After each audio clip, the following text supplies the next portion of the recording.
Welcome to Houstonic.live Series 280, where we will be both reading and playing the available narration on Amazon Audible for the book Germs. This is a book that was released on September 7th or 9th of 2001, just before, obviously, September 11th, 2001. I've been having to republish these episodes multiple times, mostly because I was unprepared and unaware of just how much content was missing from the Amazon Audible narration of this book.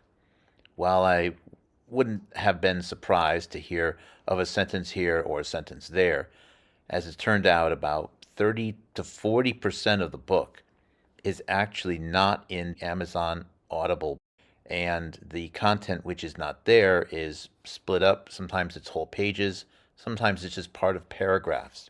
And this has resulted in me having to delete the videos I started with and then re-enumerate them as well, because I was planning to do maybe a couple of chapters in one episode.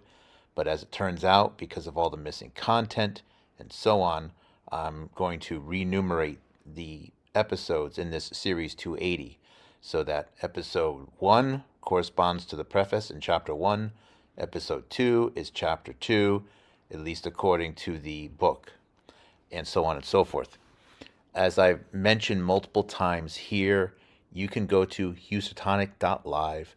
You'll find up on top or in the menu a little icon, which is a stack of 3 books. You click on that, and there is a multitude of PDFs, most of which have OCR run on them, available for download. And one of those books is this book, the 2001 version of the Germs book.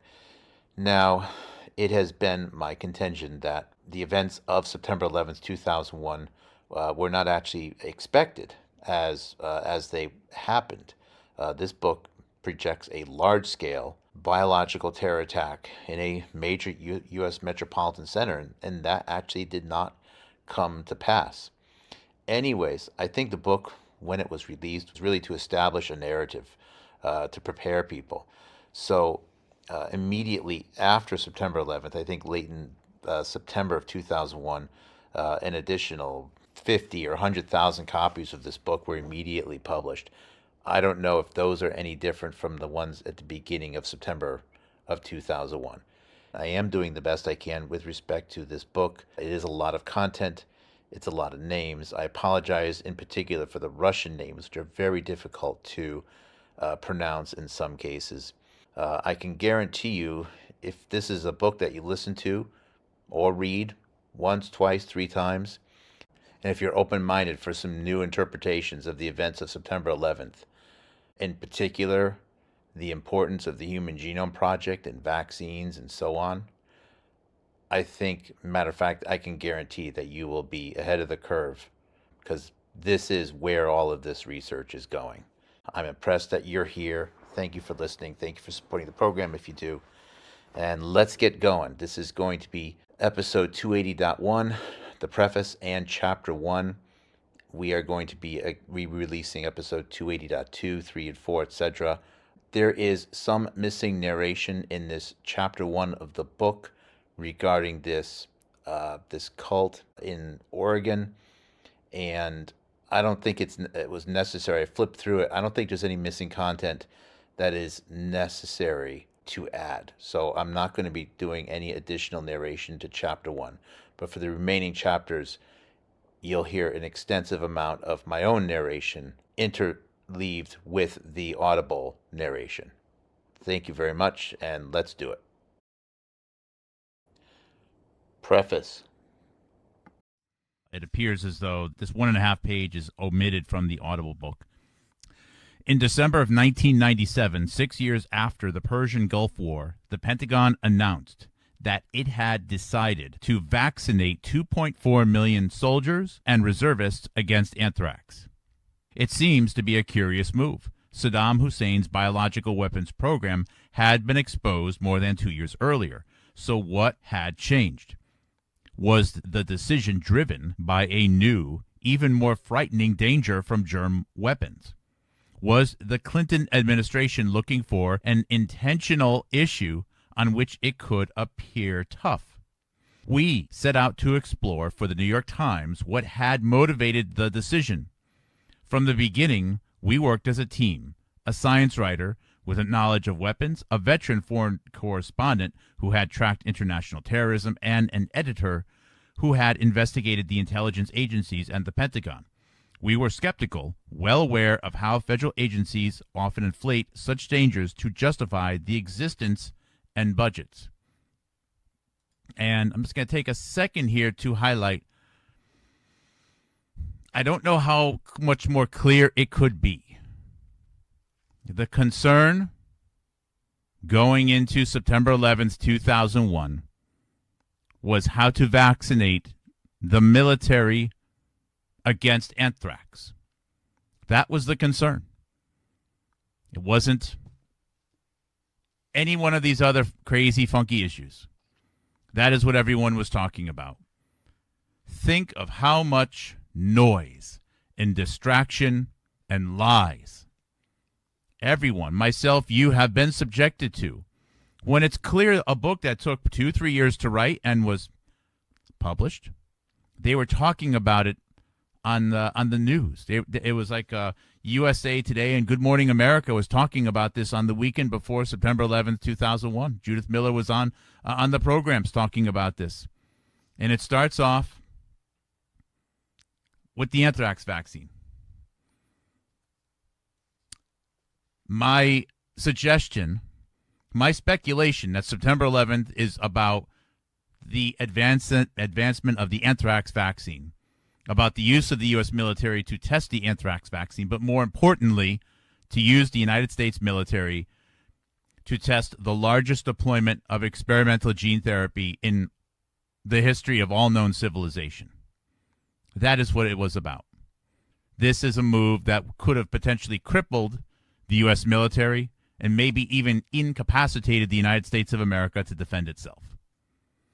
That is 9/11. Everything else is distraction, cover-up, preemptive strikes, everything else. But this is at the root of it all. I'll read the next page, and then I'm going to restart the audiobook. We quickly learned that the anthrax decision was part of a much larger government effort to combat what officials believed was a growing danger from germ warfare. Over the next 3 years, we followed the story from Washington to Kazakhstan to Japan to Russia, eventually deciding to write this book. The issues were as complex and intellectually challenging as any we have ever examined, cutting across science, intelligence, and foreign affairs. We came to see the debates of the late 1990s over what to do about germ weapons in a much larger context. A half century of largely secret history. And I have to pause once again. It just told you exactly what I, and for some reason only I, repeat, aside from maybe Jonathan Cooey, Giggle Home Biological, nonstop talk, 2-3 years. What are we going to do if there's a biological terror attack in a major U.S. metropolitan center? And how are we going to vaccinate first responders? And more importantly, how are we going to vaccinate the U.S. military and track them? The book says it. This is the narrative going into 9/11. Maybe it's not what people want, but this is the truth. This is how 9/11 is deeply, deeply connected. It's almost the same issue as COVID-19, where at the start of it was it's about the vaccine. And it says half a century of largely secret history. I'm not much of a math. Actually, I am pretty good at math. But if you take the year 2001 and subtract 50, you are basically at World War II and the Manhattan Project. Because the Manhattan Project is where the secret history started. The Manhattan Project and billions being spent on cancer and the cancer research that came out of the Manhattan Project, and Memorial Sloan Kettering, and gene therapy, and the models of DNA, all of it, half a century, largely secret history. It tells you that there's a much larger agenda going on. It even tells you that we're supposed to think it's about terrorists who are Muslim or wearing turbans or something, who hate America's freedom. It tells you. They knew. That history, by the way, Judith Miller actually received one of the first anthrax letters also, coincidentally. Fortunately for her, it was not a real one. That history is framed by science. Of course it is. The biological advances of the later 20th century had vanquished diseases and extended the human lifespan. It extended the human lifespan. Vaccines.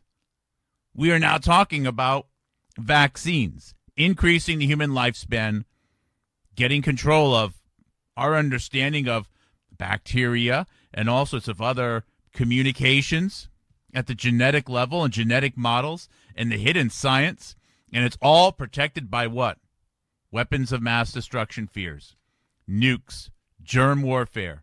How are we going to protect the military? How are we going to do it? The old anthrax vaccine doesn't work. We need a new one. Good thing for us. Vical Corporation has one ready to go. Good thing for us. Because the U.S. military, well, happens to be the most biologically and medically tracked group of people on the planet as of that point in time.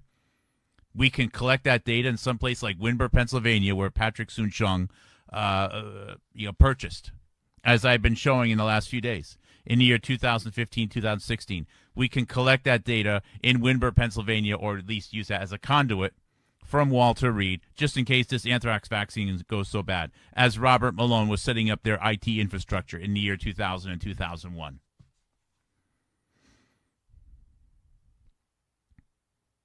It's unbelievable. But these discoveries have also gave unprecedented power to those who would use germs to destroy. For more than 25 years, the United States and the Soviet Union competed in a race to develop biological arms.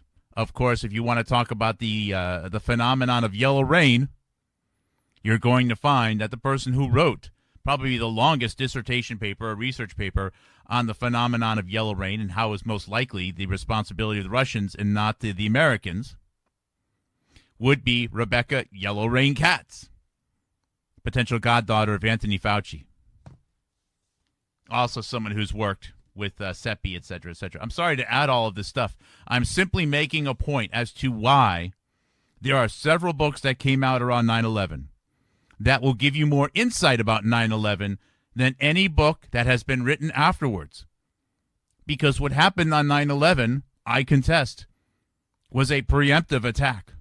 It was a preemptive move to stop what all of these books clearly were predicting. And it can't be anything other than absolutely causal that many of the people that are on the stage right now trying to save us from medical tyranny are here mentioned in these books. The 9/11 Commission report, you are wasting your time if you read it. That's a cover-up book. You won't get anything out of it, despite of what James Corbett likes to brag about. If James Corbett was half the brain as he looks, he'd be reading these books. He'd be reading these books. He'd be reading these books. These are the books. He would be reading these books. These are the books he would be reading. Not the books that came out after the fact. The books that came out before and happened to be published on the week of September 11th, 2001, because they were setting up a narrative which was to be followed over the course of the later fall and early winter. These are the books that matter.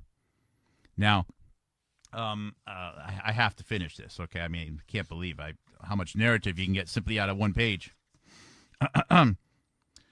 No sooner was the treaty signed, but the Germs' weapons did not appear. No sooner was the treaty signed than the Soviets secretly decided to expand their program on a vast industrial scale. Inevitably, as scientific knowledge spread, other nations, terrorist groups, cults, and even individuals dreamed of acquiring their own biological bombs.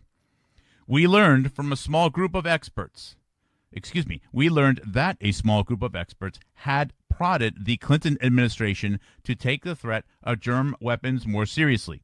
Their campaign gained momentum from a series of catastrophic events and some startling intelligence reports from Iraq, Russia, and elsewhere. Our story begins with a terrifying incident that, at the time, went largely unnoticed. One of the most cited sources in this book, by the way, is Dr. Joshua Lederberg. All right, let's restart the book, and I'm going to play it at 1.1 speed.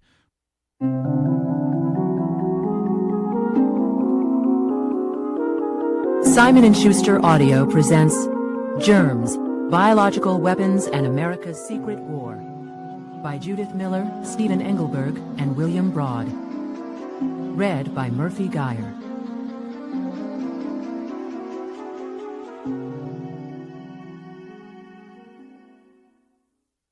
The attack. It was noon on Sunday, September 9th, 1984. Parishioners from St. Mary's were drifting into Shakey's Pizza in the Dalles, Oregon. Dave Lutkins and his wife Sandy, who had bought the simple eatery with its wooden tables and linoleum floors in 1977, were sharing a pizza with Dan Erickson, a friend who served on Wasco County's Land Use Planning Commission.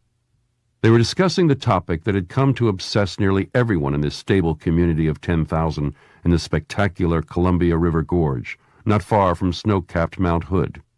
The growing tensions between the county and its controversial newcomers, a religious cult known as the Rajneeshis. In 1981, followers of the Bhagwan Shri, meaning Sir God in Sanskrit, Rajneesh, had paid $5.75 million for a remote 64,000-acre ranch in Wasco County, a 2-hour drive from the Dalles, the county seat. Their plan was to build a Buddha field, an agricultural commune in which they could celebrate their enlightened master's credo of beauty, love, and guiltless sex. Detractors said it was the sex, not the meditation, that had attracted thousands of followers, many of them wealthy Westerners, first to Pune, India, the commune's original home, and then to Oregon. The group had left Pune under growing political pressure stemming from reports that its leaders made money not only from followers, but also from drugs and other illicit activities, charges the cult denied.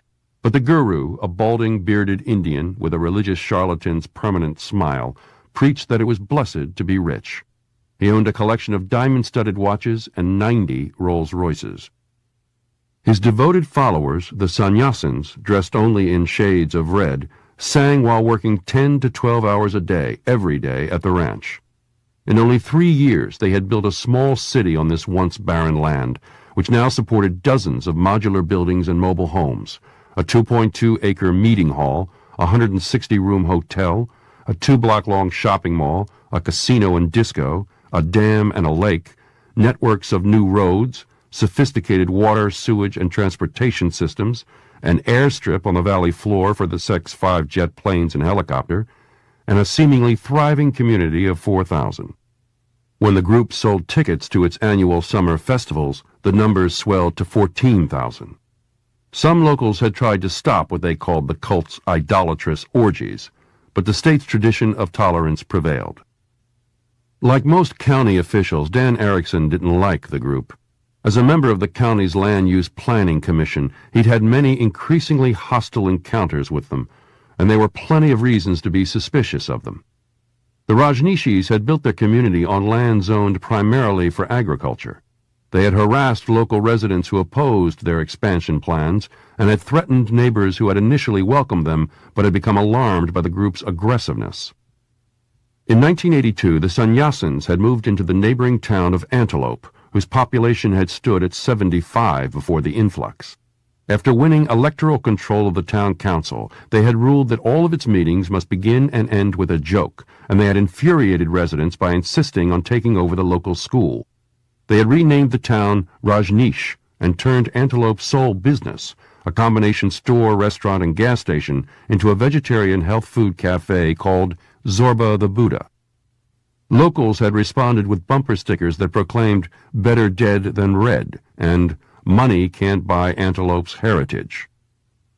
The Bhagwan's followers also created a separate city within the ranch's borders, which they called Rajneeshpuram. They created their own city police department, the 60-member Peace Force, which they equipped with many weapons and military gadgetry. Oregonians who drove down county public roads on Rajneesh property complained of being stopped and mistreated by the Bhagwan's police. Incorporation gave the Rajneeshi police access to state-run law enforcement training programs and Oregon's crime data networks. But the FBI, which was investigating civil rights complaints against the group from several county residents, denied the sect access to the sensitive information available on its National Crime Information Center database. Now the commune was trying to expand further, again in violation of zoning and legal restrictions, by inviting onto the ranch some 3,000 homeless people from throughout the country under its Share a Home program. Exploiting Oregon's liberal voter registration laws, the Rajneeshis wanted to win electoral control of the county commission and other posts by registering the homeless to vote in the November 1984 elections. Once the Rajneeshis controlled Wasco County, Erickson and other locals feared nothing would stop them. The Rajneeshis had deluged Erickson's Planning Commission and the County Commission with requests, petitions, and lawsuits. When the County Commission challenged their demands, they responded with harsh attacks and dire, unspecified threats. Even so, some residents, including Dave Lutkins, appreciated the new blood the Rajneeshis brought in and the money they spent. Sannyasins occasionally ate at Lutkins' restaurant. They were vegetarians and liked his salad bar, which was always well stocked with fresh vegetables, mixed salads, several varieties of lettuce, garnishes, and dressings. Lutkins liked it too, and went to the bar to get a large helping of macaroni for himself and his wife, and some salad for Dan. The stomach cramps began later that day. They were mild at first. Lutkins felt them along with nausea as he sat at his cash register counting the afternoon's take. By early evening, the symptoms were too severe to ignore. Dizzy and disoriented, he could barely make it across his bedroom to the toilet. Chills, fever, and intense diarrhea and vomiting left him weak and dehydrated. 2 days later, his wife started getting ill, and Dan Erickson was even sicker than they were. He had been taken to Mid-Columbia Medical Center, the town's only hospital. By week's end, 13 of Lutkins' 28 employees were sick, and dozens of his customers had also called to complain that they had gotten violently ill after eating at his restaurant. Some were threatening to sue him. On September 17th, the Wasco-Sherman Public Health Department received a call from someone who complained of gastroenteritis after eating at another restaurant in the Dalles. In the next few days, the department received at least 20 more complaints involving 2 more restaurants. Less than 48 hours after the outbreak began, a pathologist at Mid-Columbia Medical Center had determined from a patient's stool that the bacteria making people sick was Salmonella, one of nature's hardiest germs. Once the rod-shaped bacteria enter a victim's body, the invaders multiply wildly over hours and days, damaging tissues and overwhelming rival bacteria. Their main weapons are toxins and sticky hairs on their cell walls that let them seize hold of the mucous membranes of the colon and small intestine and then force their way inside. The toxins cause the intestines to exude waves of watery fluid. Typically, abdominal pain began anywhere from 12 to 48 hours after infection, followed by diarrhea, chills, fever, and sometimes vomiting. Lasting up to 4 days, salmonellosis is rarely fatal, but can be severe in the young, the elderly, and patients with weakened resistance. The diarrhea could be life-threatening if dehydration is not treated aggressively with fluids. On September 21st, within 4 days of the first report, scientists at the Oregon State Public Health Laboratory in Portland analyzed the stool samples further and identified the bacteria as Salmonella typhimurium, a common agent in food poisoning. By that time, reports of new cases were diminishing.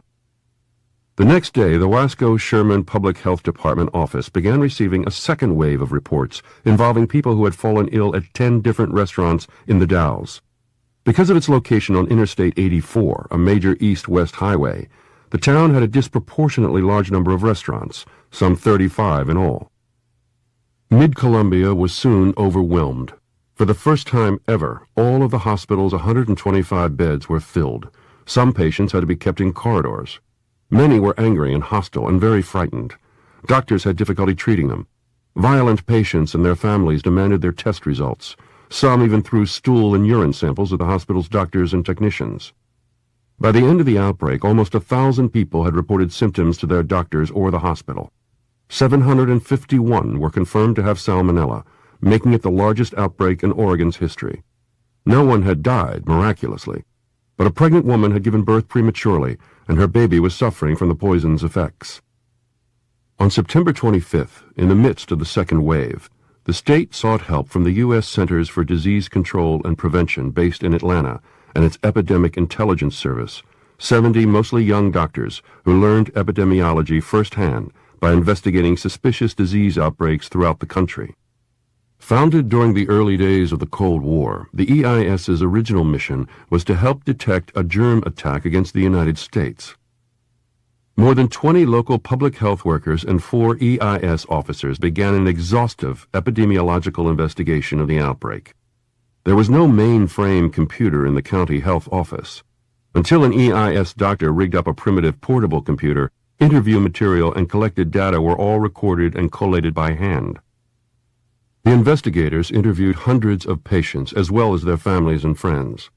They tracked down out-of-state visitors who had paid for meals with credit cards to see how they felt and ask what they had eaten.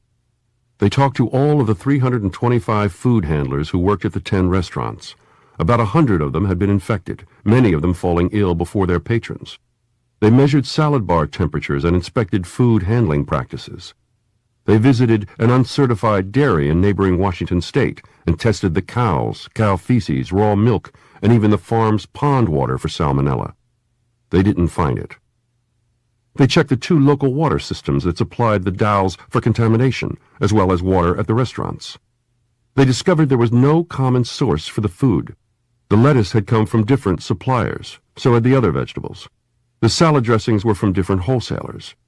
Each item was traced back to its source. The investigators even checked for contamination in the kale that one restaurant had used as decoration on the bar. They found nothing. They did find salmonella in the milk in the coffee creamers in one of the restaurants and in the blue cheese dressing of another, though not in the dry mix that had been used to prepare the dressing. This suggested that the dressing had been contaminated during or after its preparation. But how, why, and by whom? On September 16, 1985, a year after the outbreaks, the Bhagwan, who had recently emerged from a self-imposed 4-year vow of public silence, held a press conference at the ranch. He accused Ma Anand Sheela, his personal secretary and the commune's de facto leader, of betraying his faith. Creating a fascist regime at the ranch, he announced, Sheela and her fascist gang had not only tried to kill fellow sannyasins who challenged her authority, but had stolen money, mismanaged the commune's affairs, and left it $55 million in debt. He said that Sheela had also poisoned his doctor and dentist and the district attorney of neighboring Jefferson County, and had tried to contaminate a water system in the Dalles. Furthermore, she had conducted experiments on white mice at a secret lab to test poisons that could kill people slowly without detection. He announced that Sheela and her allies had resigned their posts and flown to Europe 2 days before, and he called for a government investigation. On October 2nd, some 50 investigators armed with search warrants entered the ranch with 100 subpoenas for sannyasins and the authority to search 7 locations, among them the Pythagoras Medical Clinic, the Rajneesh Medical Corporation, and a secret room underneath Sheela's house, which had a tunnel that opened near a road. In the clinic's lab, investigators found glass vials containing salmonella bacterial discs that Ma Anand Puja, a nurse, had ordered from VWR Scientific, a medical supply company in Seattle. Analysis revealed that the salmonella in the discs was identical to that which had sickened people in the Dalles the previous year. This was the biological equivalent of a smoking gun. The salmonella mystery was apparently over. The failure to recognize the illnesses in the Dalles as germ terrorism was not surprising. Robert V. Taux, a CDC scientist who had investigated the epidemic, said the germ detectives had begun the inquiry determined not to leap to conclusions. The sicknesses, he said, could easily have been caused by a natural eruption of salmonella, an amazingly complex bacteria that had caused far larger, more virulent outbreaks. A 1986 case at a Chicago milk processing plant involved 17,000 confirmed cases. Scientists had come to respect the microorganism's ability to get into things. Salmonella continued to teach researchers lessons. It's rare that we have to invoke evil intentions when bad luck and stupidity are usually to blame, Tauch said. Moreover, the investigators' initial prescription for stemming the illnesses, closing the salad bars, had been right, albeit for the wrong reasons. Experienced scientists and physicians are trained to analyze disease by thinking through the most probable causes of a mysterious illness. If it looks like a horse, don't think about zebras, they are taught. For American scientists in 1984, bioterrorism was, in effect, a zebra. Why would anyone want to harm innocent people in a remote small town in Oregon? Call us naive, Lutkin said years later, but we never imagined people could have done such a thing. You don't expect bioterrorism in paradise.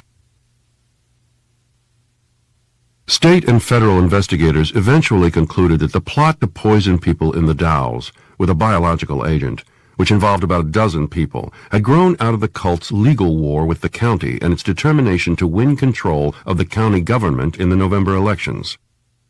Sometime during the spring of 1984, according to sworn affidavits and court testimony in 1985 and 1986, the commune's inner circle began brainstorming about how the commune's 4,000 or so members could defeat the roughly 20,000 residents of Wasco County. At one meeting, Sheila fastened on the idea of making non-Rajneeshis too sick to vote. The woman who became the commune's germ warfare chief was a 38-year-old American nurse of Philippine origin who had been a close ally of Sheila's since their days in Pune, India.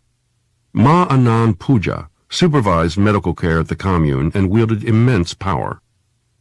Sheila and Puja began reading books like How to Kill, Volumes 1 through 4, and The Handbook of Poisons, trying to locate various bacteria that would sicken people without killing them.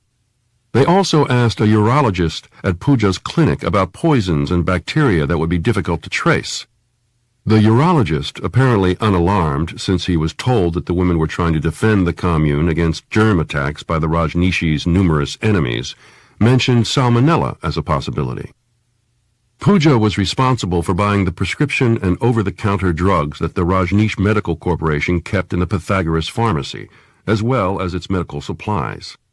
Because she headed a medical corporation, she was entitled to buy such products from commercial medical supply companies like VWR Scientific, and even obtain dangerous pathogens from the American Type Culture Collection, the giant private germ bank located first in Maryland and later in Virginia, from which doctors, clinics, and hospitals ordered germs for research and standard diagnostic tests. An invoice from the ATCC shows that the cult ordered and received a variety of such pathogens, among them Salmonella typhi, which causes typhoid fever, an often fatal disease that prompts at least 2 weeks of high fever. The invoice also listed Salmonella paratyphi, which causes a similar illness, though not as severe, and most startling of all, Francisella tularensis, which causes tularemia, a debilitating and sometimes fatal disease. U.S. Army scientists in the 1950s had turned F. tularensis into a weapon, and it still remains on the nation's list of germs a foe might use in a biological warfare attack. Finally, Puja had obtained orders of Enterobacter cloacae, Neisseria gonorrhea, and Shigella dysentery. Fewer than 100 organisms of Shigella are needed to cause very severe dysentery, profuse diarrhea, bloody mucoid stools, and cramping, and death in as many as 10 to 20% of cases, even in previously healthy persons. Sheila and Puja finally settled on Salmonella typhimurium as their germ weapon of choice. Before they began plotting in the spring of 1984, the cult ordered bacterial discs normally used in diagnostic testing.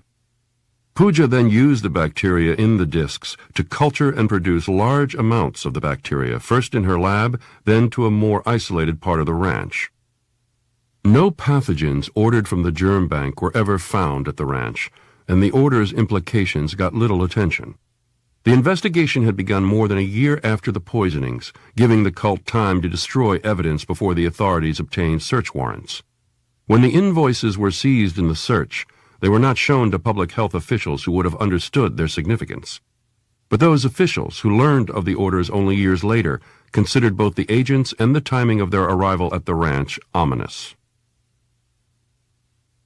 In the fall of 1985, K.D. and Ava, two sannyasins who'd participated in Pooja's plot, gave grand juries vivid accounts of the group's 1984 outings. They'd entered an Albertsons grocery store and sprinkled what they called their salsa on the lettuce in the produce department. Pooja had wanted to inject the germs into milk cartons, but K.D. said he had dissuaded her because shoppers would see that the cartons had been tampered with.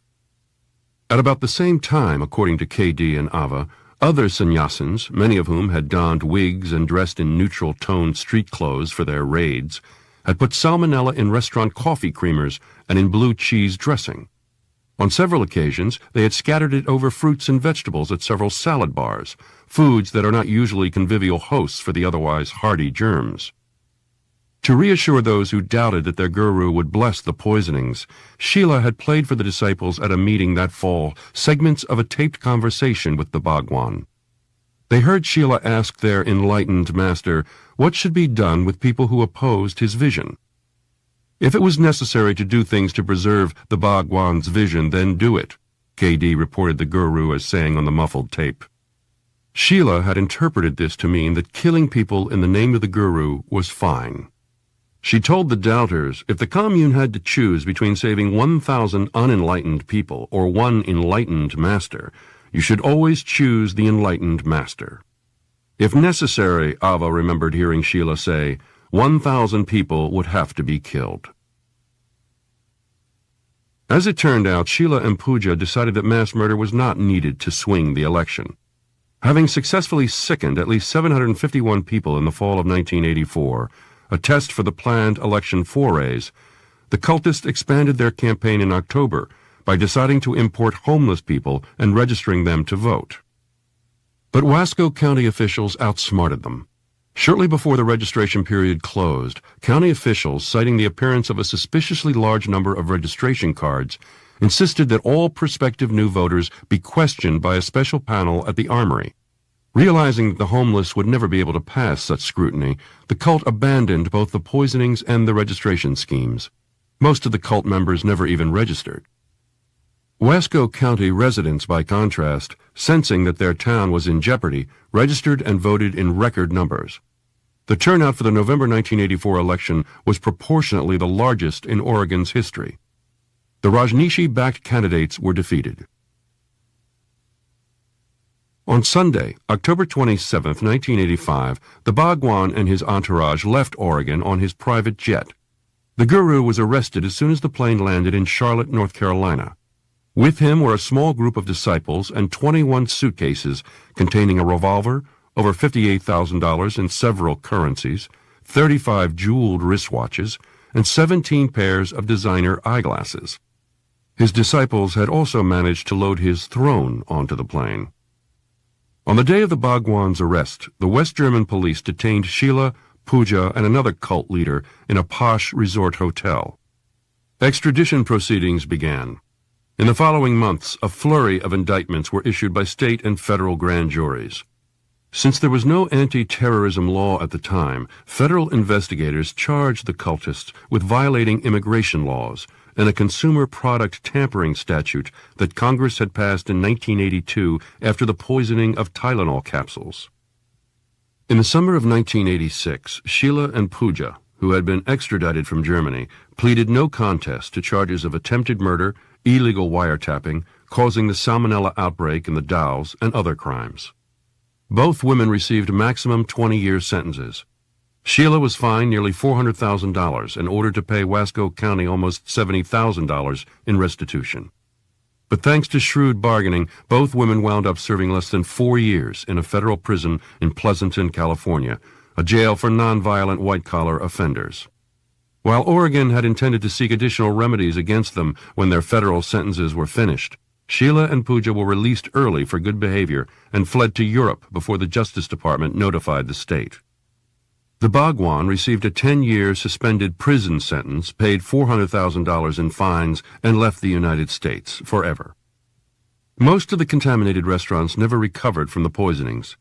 Dave Lutkins, having lost nearly all of his business, changed the name of his restaurant. Dave's Hometown Pizza was the only restaurant to survive long after the attacks at its original location and under its original ownership. The Rajneeshis' attack did not attract much attention. It occurred before the days of competing 24-hour cable news shows. There was no outbreak in Oregon to rivet viewers, no non-stop footage of victims staggering into hospitals. The prosecutions of cult members unfolded in the Pacific Northwest, far from the nation's media centers. Dave Frohmeyer, Oregon Attorney General, had been unable to interest high-level friends at the Justice Department and the White House in the case. When public health officials figured out how easily the Rajneeshis had spread the disease, they decided not to publish a study of the incident. No one wanted to encourage copycats. But the attack was nonetheless significant. It was the first large-scale use of germs by terrorists on American soil, the union of a modern phenomenon and an age-old means of destruction. The unusual case exposed numerous shortcomings. One was the ease with which pathogens could be ordered from a germ bank. The Rajneeshi lab, because of its small size, never had to register with the state. Its status as a medical corporation was enough to let it buy germs legally. And the cult's poisonings, officials said, prompted no changes in state or federal rules or, as far as could be determined, in germ bank procedures. The case revealed another problem. The partnership between law enforcement officials and their scientific colleagues was rocky, a clash of cultures. Information was not shared, opportunities were missed. It proved difficult to establish that a crime had been committed. Even to trained eyes, a natural outbreak and a germ assault look much the same. Large numbers of people become violently ill. The inquiry underscored the importance of intelligence from insiders. Investigators cracked the case only after members of the cult came forward and confessed their crimes. Quietly, the small cadre of experts and federal officials who understood the power of germ weapons began to wonder if the attack in Oregon was an anomaly or a harbinger. This is the end of the first chapter of the book, which is titled The Attack, which ends on page 39. Episode 280.2 will cover the second chapter in the book, titled Warrior, which is going to require a lot of additional narration. Hope you listen. Thank you. Take care. God bless.